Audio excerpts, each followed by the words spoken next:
Hello everyone, my name is Nguyen Phuong. I'm from Ocean Edu Time City. And I guess that some of you may have already seen the video that I did on sharpening English skills for global citizenship. In that video, I talked about some tips that could be applicable and useful for English learners.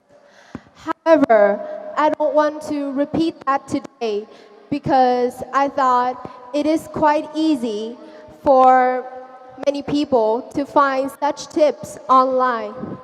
Therefore, I have decided to focus on another aspect, which is how to overcome setbacks and challenges when learning English. Well, I have met a lot of people with basic speaking skills, and I also got questions like, how do you manage to speak so well? Or how long do I have to practice before I become fluent, like a native speaker?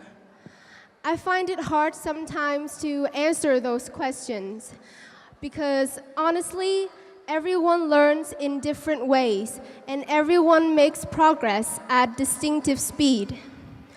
But do you know what I find really common about these people? I think most of them are shy to speak to foreigners. I'm sure that many of you can relate to this. The real reason behind this is due to psychological factors.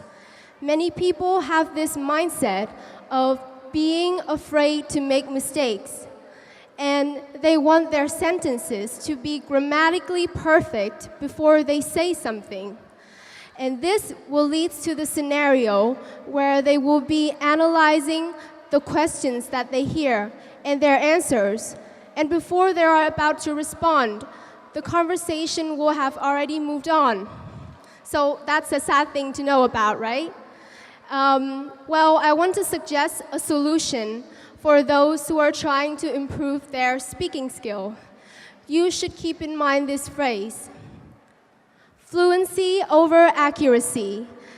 It's important to understand that you don't need it to be perfect. You just have to swallow your pride, forget all shame and embarrassment, and just speak. You will eventually learn from making mistakes and be happy when you do. The second problem I have seen is people whining about how slow they are at upgrading their English level, and then they start comparing themselves to other people.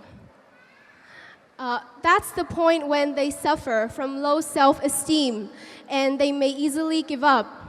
You shouldn't compare yourself to other people because it will only discourage you from learning, and it will leave you with a feeling of self-doubt, inadequacy, and worthlessness. Therefore, the best thing you can do is to focus on yourself.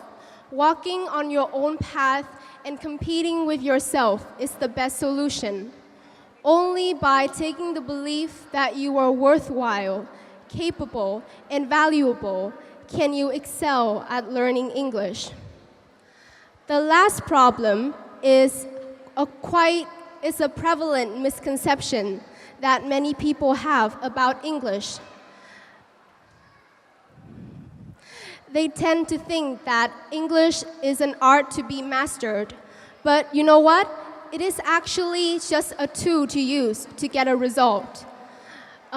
This conception of using English elaborately would be due to the educational system here in Vietnam. Students like us, we are judged more on correctness rather than on clarity. So when we're in a stressful situation where we are required to express our opinions and say it correctly, we might only be concentrating on what we have to say and how to say it, rather than listening to the other person and getting a result. And this kind of defeats the purpose of learning English in the first place, which is to communicate effectively. Am I right? And so to sum up, I would like to say that if you want to become a global citizen, you should be confident. You should never be afraid to make mistakes because we're human. And the thing about being human is that we have the ability to learn, grow, and reflect from our mistakes. And most importantly, have fun when learning English.